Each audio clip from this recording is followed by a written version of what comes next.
आलोक law classes से मैं प्रणीत पाराशर। हम लोग आईपीसी का चैप्टर 16 पढ़ रहे हैं, मानव शरीर पर प्रभाव डालने वाले अपराधों के बारे में।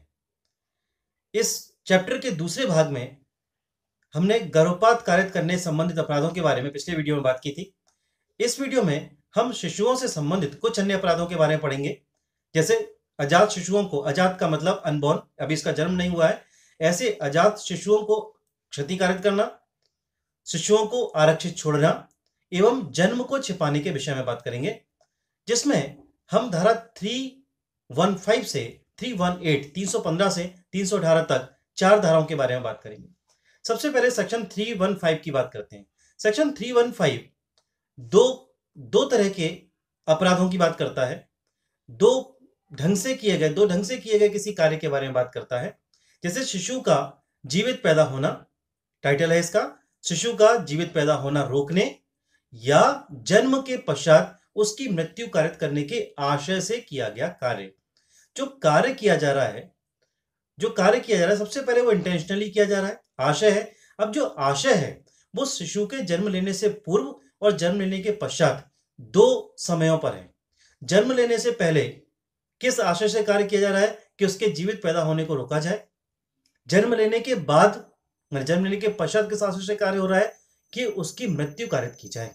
इन दो बातों को ध्यान रख के इस धारा को पढ़ना है। सबसे पहले हम बात करते हैं, सेक्शन में एंटर होंगे, सबसे पहले बात करेंगे जिस शिशु का भी जन्म नहीं हुआ है, जन्म लेने से पूर्व किसी शिशु का जीवित पैदा होना रोकना, इसके संबंध में। तो सुनिए, जो कोई किसी शिशु के जन्म होने से पूर्व कोई कार्य, यहां पे कार्य किया गया जन्म होने से पूर्व, और इस आशय से, आशय क्या है कि उस शिशु का जीवित पैदा होना तद्वारा मतलब उस कार्य के द्वारा क्या किया जाए, रोका जाए। ये हो गया कार्य। कार्य का परिणाम क्या हुआ, ऐसे कार्य से शिशु का जीवित पैदा होना रोकेगा, मतलब कार्य किया, उस कार्य का परिणाम आया कि जीवित पैदा होना रोक दिया, अपराध घटित हो गया। दूसरी कंडीशन देखिए, शिशु के जन्म के पश्चात उसकी मृत्यु कारित हो जाए, इस आशय से कोई कार्य करे, और हो क्या, जन्म के पश्चात उसकी मृत्यु कारित कर देगा, उस कार्य को भी कर देता है, रिजल्ट भी आ जाता है। दोनों दशाओं में सजा का प्रावधान एक जैसा ही है। सजा 10 वर्ष किसी भांति का कारावास, 10 वर्ष तक का किसी भांति का कारावास या जुर्माना, या दोनों से दंडित किया जाएगा। इस धारा के अंतर्गत फिर एक अपवाद दिया है कि ये बातें, जीवित पैदा होने से रोकना और जन्म लेने के पश्चात उसकी मृत्यु कारित कर देना, ये बात वैधानिक हो सकती है। कंडीशन क्या है, यदि ऐसा कार्य माता के जीवन को बचाने के लिए सद्भाव पूर्वक किया गया हो तो वो वैधानिक हो जाएगा। जैसा हमारे डॉक्टर करते हैं, डॉक्टर को लगता है कि डिलीवरी के समय या फिर प्रेगनेंसी के दौरान अगर कोई ऐसा कॉम्प्लिकेशन आते हैं गर्भवती स्त्री को लेकर कि शिशु के जन्म से उस माता की मृत्यु हो सकती है, तो उस गर्भवती स्त्री को बचाने के लिए डॉक्टर सलाह देते हैं और उसका जीवित पैदा होना रोका जाए। उस दशा में अगर उसका प्रयोजन सद्भाव पूर्वक और माता के जीवन को बचाने के लिए है तो ऐसा कार्य अपराध की श्रेणी में नहीं आएगा। क्लियर? अब हम चलते हैं सेक्शन 316 पर। सेक्शन 316 में लिखा है कि ऐसे कार्य द्वारा, ध्यान से समझिए, ऐसे कार्य द्वारा जो आपराधिक मानव वध की कोटि में आता है। कार्य देखिए, अभी सिर्फ कार्य बताया गया, कार्य कैसा किया जा रहा है जो आपराधिक मानव वध की कोटि में आता है, और क्या करता है, किसी सजीव अजात शिशु, सजीव माने जिंदा होना यहां जरूरी है, मरे हुए के लिए कोई बात नहीं है, सजीव था, इसकी बात, इसके प्रूफ होने चाहिए, इसके प्रमाण होने चाहिए। तो सजीव अजात शिशु, सजीव है और उसने अभी जन्म नहीं लिया है, ऐसे शिशु की मृत्यु कारित करना। ये धारा थोड़ा समझने की है। शिशु के ऊपर आपराधिक मानव वध हत्या का कार्य नहीं किया गया है। ये तो कार्य अपने आप में स्वतंत्र रूप से ऐसा है जो आपराधिक मानव वध की कोटि में आता है। उसका परिणाम यह हुआ कि जो सजीव अजात शिशु है उसकी मृत्यु हो जाए, तो धारा 316 में दंडित किया जाएगा। समझ में आ रही है आपको बात? अब मैं सेक्शन पढ़ता हूं और इसके एग्जाम्पल से हम इस बात को और क्लियर करेंगे। लिखा है, जो कोई ऐसा कोई कार्य करके ऐसी परिस्थिति में करेगा कि यदि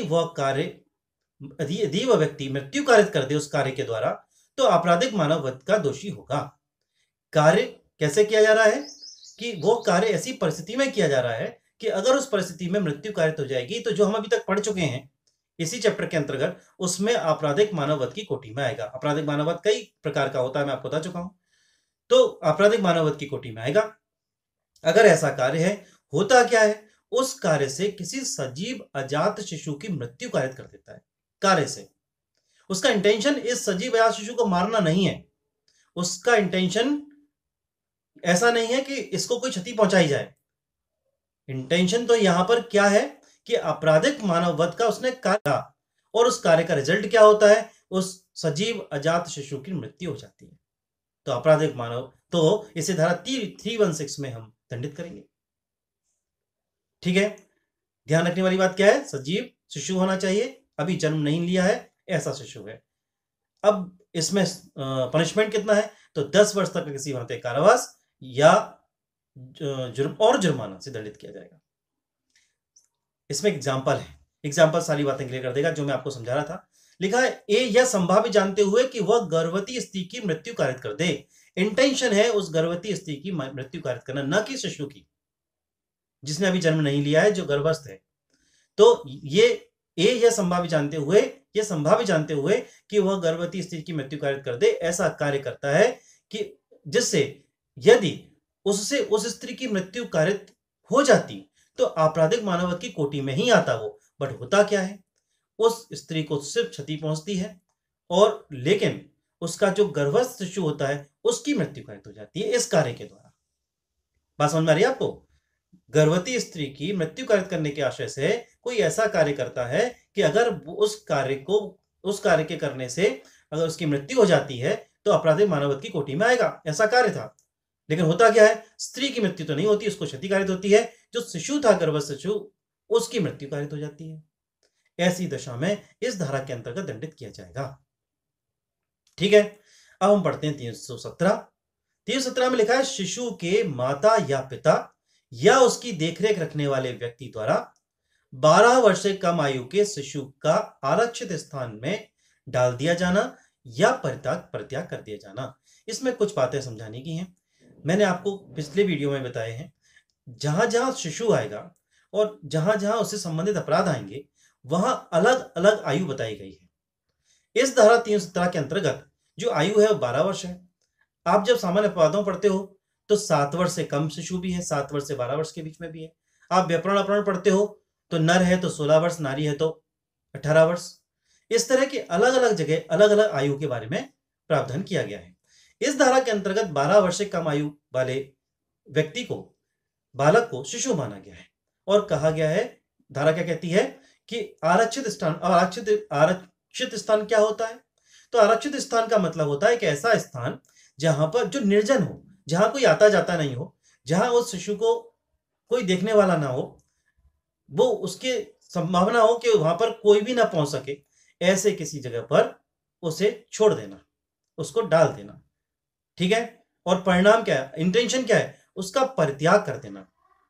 ठीक है, पूर्णतः परित्याग कर देना। अब सेक्शन में एंटर होते हैं। जो कोई 12 वर्ष से कम आयु के शिशु का माता पिता होते हुए, यह भी इसमें इंपॉर्टेंट बात है कि जो गार्जियन है, माता पिता और उसकी देखरेख करने वाला कोई गार्जियन है, अगर वो इस कार्य को करता है तो धारा 317 के अंतर्गत आएगा।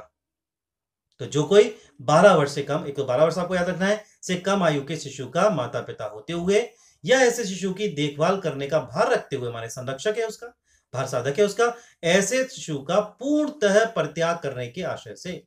पूर्णतः परित्याग ये नहीं कि 2 घंटे के छोड़ के चला गया, 2 घंटे के आके देख लूंगा और जाके देख ले और तो अपराध नहीं होगा। 2 घंटे के अंदर ही आपने अपराध कर दिया और 317 में ले आए उसको, ऐसा नहीं होगा। पूर्णतः परित्याग कर दे। ठीक है, तो क्या होगा, उस शिशु को क्या करता है उस कार्य, उसमें पूर्णतः परित्याग करने के इंटेंशन से, उस आशय से, पूर्णतः परित्याग करने के आशय से उस शिशु को किसी स्थान में आरक्षित डाल देगा या छोड़ देगा। आरक्षित स्थान मैंने आपको बता दिया, जहां पर किसी की पहुंच ना हो, ठीक है ना, जो निर्जन हो, ऐसी जगह पर छोड़ देगा। उसके लिए 7 वर्ष तक का किसी भांति कारावास या जुर्माना, या दोनों से दंडित किया जाएगा। लेकिन स्पष्टीकरण कहता है कि यदि शिशु आरक्षित स्थान में डाल दिए जाने के परिणाम स्वरूप मर जाए तो अब उसकी डेथ हो गई। डालने तक के लिए मैंने इसलिए कहा कि डालने तक, यहां तक केवल 7 वर्ष। परिणाम यह हुआ कि ऐसे स्थान पर, आरक्षित स्थान पर डालने से उसकी मृत्यु हो जाए, वो मर जाए, तो यथास्थिति धारा कहती है कि ये वाली जो धारा है वो हत्या और आपराधिक मानववध के विचारण के लिए रोकेगी नहीं, अर्थात उसका विचारण हत्या और आपराधिक मानववध के लिए किया जा सकेगा। ये बचाव नहीं ले सकता अभियुक्त कि 317 में जो प्रावधान दिया है उसके अंतर्गत मैंने इसे छोड़ दिया था, मेरा इसका इंटेंशन मारने का नहीं था, मृत्यु कारित करने का नहीं था, इसलिए यहां बिना इंटेंशन के भी अपराध घटित हुआ। इंटेंशन केवल मेरा निर्जन स्थान पर छोड़ देना था, पूर्णतः परित्याग कर देना था, मार देना नहीं था, तो यह बचाव अभियुक्त को नहीं मिलेगा। धारा स्पष्ट कहती है स्पष्टीकरण में कि ऐसी दशा में अगर उसकी मृत्यु हो जाती है उस शिशु की, तो आपराधिक मानववध हत्या का विचारण उसका किया जा सकेगा, निवारित करने से नहीं रोकेगी, मतलब उसको उसका विचारण किया जा सकता है। ये धारा 317 हुई। अब हम पढ़ते हैं 318। मृत शरीर के गुप्त व्ययन द्वारा जन्म छिपाना। गुप्त व्ययन, गुप्त माने उसको छुपकर, छिपाकर, क्या कर देना, छिपाना मतलब व्ययन करना मतलब डिस्पोज कर देना। डिस्पोज कर देना मतलब किसी गड्ढे में डाल देना, गड्ढे में डाल के छिपा देना, किसी को पता ना चले और उसे इधर उधर कहीं भी डिस्पोज कर देना, ये इस धारा के अंतर्गत आएगा। तो जो कोई किसी शिशु के मृत शरीर के को गुप्त रूप से गाड़कर या अन्यथा उसका व्ययन करके, दो प्रकार बता दी। अन्यथा व्ययन करने में कई तरीके हो सकते हैं, डिस्पोज करने के कई तरीके हैं।